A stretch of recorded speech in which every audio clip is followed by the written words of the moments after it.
어제 본문의 말씀을 통해서 우리 느부갓네살 왕의 꿈에 대해서 우리가 살펴보았습니다. 이 꿈 사건 이후에 느부갓네살 왕이요 무슨 일을 합니까? 엄청난 금 신상을 세우게 되는 것을 오늘 말씀을 통해서 우리가 보게 되지요.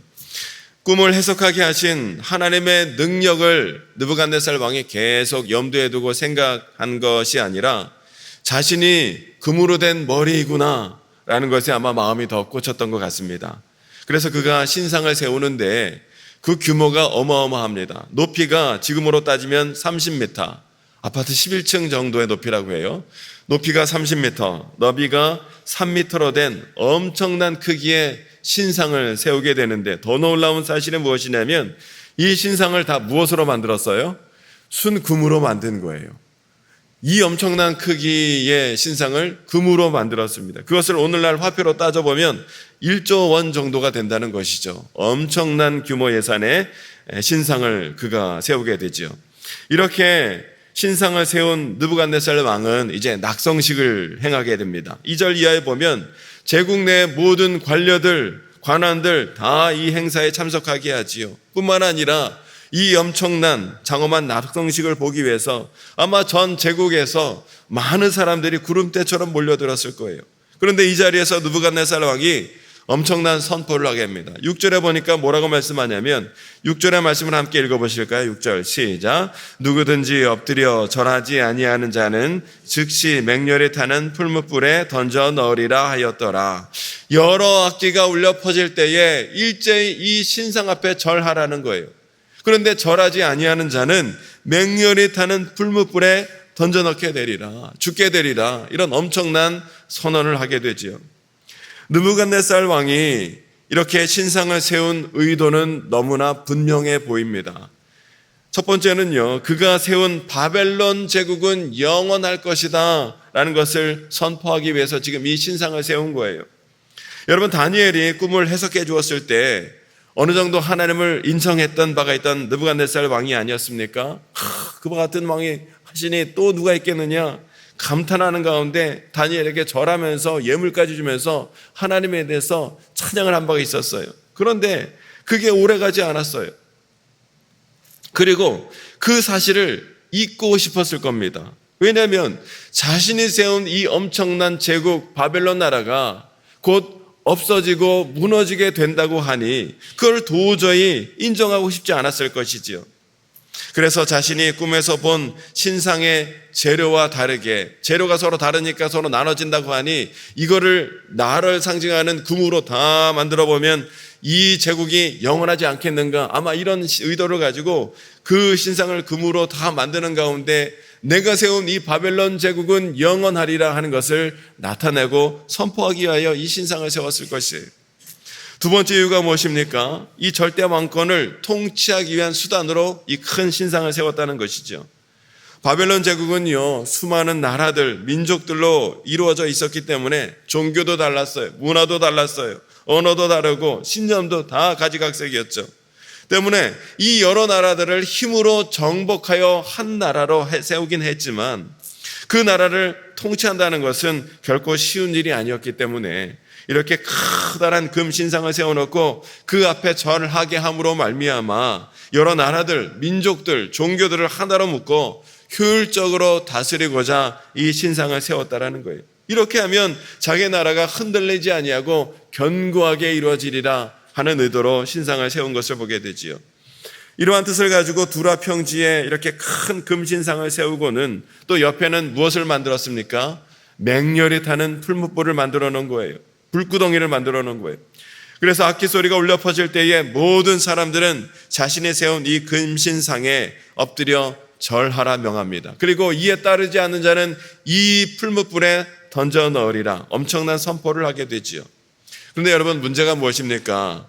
이 느부갓네살 왕이 선포한 이 법의 통치를 누구도 받아야 되냐면 유대인들, 다니엘의 세 친구도 이 법의 적용을 받게 되었다라는 것이에요.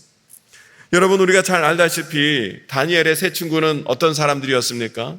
그들은요, 신앙을 지키고자 뜻을 정하여서 하나님의 말씀을 지키는 가운데 왕이 내려준 산의 진미도 먹지 않고 거부하는 가운데 하나님을 섬기는 믿음 말씀편에 섰던 자들이 바로 이 다니엘의 세 친구 아니었습니까? 때문에 이들이 이 법에 따라 그 금신상 앞에 절할 리가 만무했어요. 여러분, 유대인들은요, 성전을 중심으로 신앙생활을 해왔던 사람들이었죠. 그러나 느부갓네살에 의해서 나라가 멸망하고 성전도 무너지고 이곳에 이방의 포로로 끌려온 이 상황 가운데서 그들이 자신의 신앙을 지킬 수 있는 유일한 방법은요, 하나님 말씀대로 잘 준행하는 것, 그래서 하나님의 백성답게 경건한 삶을 말씀을 통해서 살아내는 것, 그것이 신앙을 지킬 수 있는 유일한 길이었다라는 거예요. 때문에 하나님의 말씀을 지킬 것인가, 아니면 적당히 타협하여 제국의 기득권을 누릴 것인가, 이 갈림길에 서 있을 때 이들은 주저없이 하나님 편에 서는 것을 택하는 것을 보게 됩니다. 그랬더니 여러분, 우려했던 일이 나타나게 되지요. 8절의 말씀을 한번 읽어볼까요? 8절 시작. 그때에 어떤 갈대아 사람들이 나와 유대 사람들을 참소하니라. 갈대아 사람들이요, 기다렸다는 듯이 이 세 사람을 고소합니다. 뭐라고 고소를 합니까? 12절에 보니까 이제 몇 유다 사람 사드락과 메삭과 아벳누고는 왕이 세워 바벨론 지방을 다스리게 하신 자이거늘 왕이여, 이 사람들이 왕을 높이지 아니하며 왕의 신들을 섬기지 아니하며 왕이 세우신 금신상에 절하지 아니하나이다 하면서 이 세 친구를 참소하고 고소고발하고 있는 것을 보게 되죠. 여러분, 지금 사드락과 메삭과 아벳누고는 바벨론 각 지방을 다스리는 높은 관리직에 있는 사람들이었어요. 오늘날로 치면 도지사나 군수에 위치해 있는 사람들이었다는 것이죠. 그러니 여러분, 갈대아 사람들이 이 세 친구를 이렇게 참소한 이유가 무엇이겠습니까? 어디서 포로로 끌려온 자들이 저 유다의 노예들이 제국의 높은 관리로 지금 있는 것이 도저히 볼 수 없는 거예요. 못마땅해 여겨진 거예요. 시기와 질투 가득하여 이 기들을 넘어뜨릴 기회를 호시탐탐 노리다가 때는 이때다 하고 이들을 지금 참소하고 고발고소하고 있는 것을 보게 되죠. 이러한 보고를 받은 느부갓네살 왕은 노발대발하여 세 친구를 불러들였습니다. 세 사람을 불러들였죠. 꿈을 해석해준 다니엘의 요청으로 이들을 지방 관리로 높이 세워 놓았거늘 이들이 자신의 왕명을 충실히 지키고 직무를 행하는 것이 아니라 자기의 왕명을 어기고 있다고 하니 너무나 기분이 나쁘고 화가 나는 일이었다라는 것이, 그래서 이들을 법에 따라 당장 풀무불에 던져 넣고 싶은 마음 굴뚝 같았으나 여러분, 그들이 어떤 사람입니까? 그들도 다니엘과 같이 정직하고 의롭고 지혜롭고 뛰어난 자들이었기 때문에 이 느부갓네살 왕이 한 번의 기회를 지금 더 주고 있는 것을 보게 되지요. 느부갓네살 왕이 그들에게 묻습니다. 14절 15절의 말씀을 보면 한 번 더 확인을 해요. 사드락과 메삭과 아벳누고야, 너희들이 정말 금신상에 절하지 아니하느냐? 사실을 물었지요. 그리고 이제라도 신상 앞에 절을 하면 내가 아무 일도 없었던 것처럼 여길 것이지만 만약 그렇지 않고 따르지 않는다면 너희들 내가 당장 풀무불에 던져 넣을 수밖에 없다라고 얘기를 합니다. 여러분, 이렇게 느부갓네살 왕이 다니엘의 세 친구들에게 기회를 주고 있다는 것은 그가 지금 이 세 명의 친구들을 얼마나 총애하고 신뢰했던가 하는 것을 우리가 알 수 있는 대목이에요. 그런데 여러분, 한 번은 용서해 줄 수 있어도 결코 두 번은 용납할 수 없는 일이었다라는 것이죠. 왜냐하면 여러분, 느부갓네살이 세운 이 신상은 곧 자기를 가리킬 뿐더러 바벨론 제국이 섬기는 신들을 용납하는 것이기 때문에 이거를 부정하는 것은 이 모든 것을 다 거부하는 것이기 때문에 결코 용납할 수 없는 일이었다라는 거예요.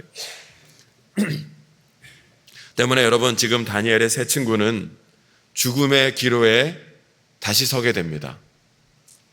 여러분, 이 세 친구라고 해서 왜 이때 두려운 마음이 안 들었겠습니까?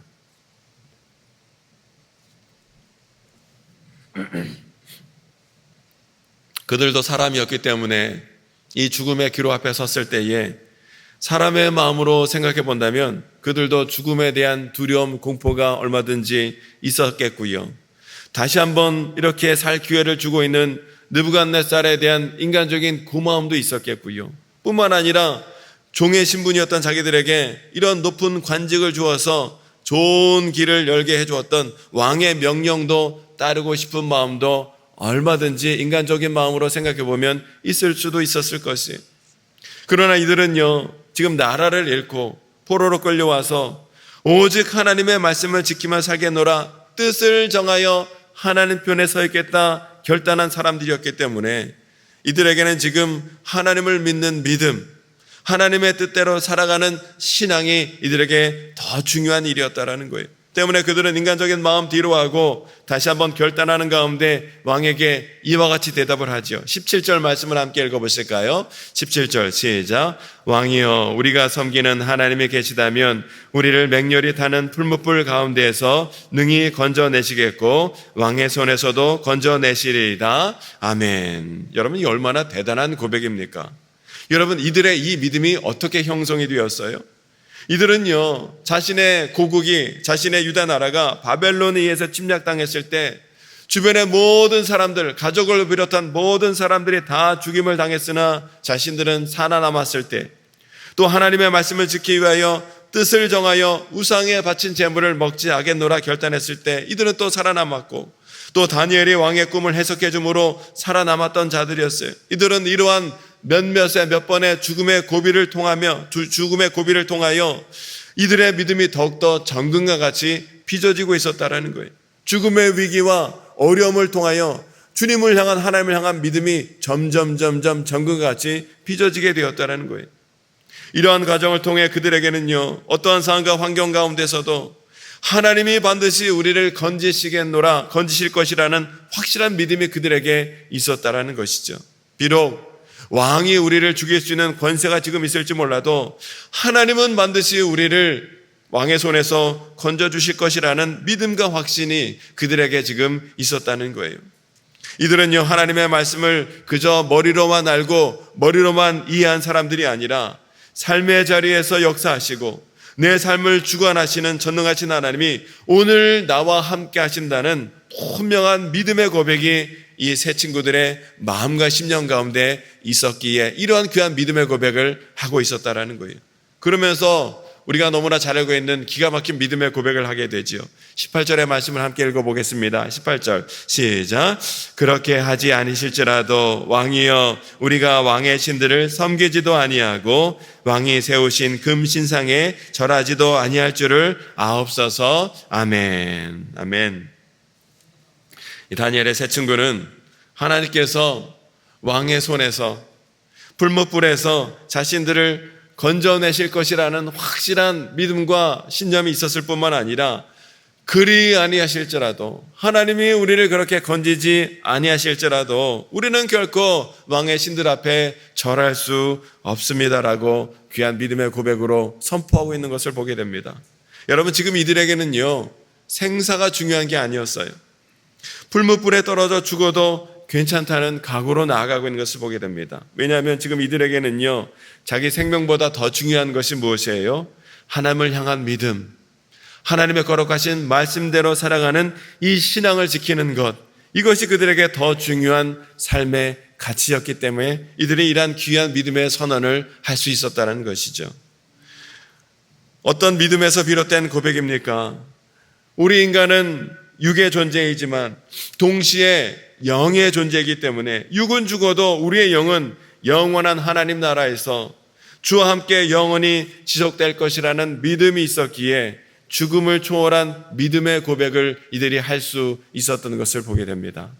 오늘 이 말씀 앞에 오늘 저와 여러분들에게 이러한 영적 도전과 귀한 믿음의 고백이 있게 되길 원합니다.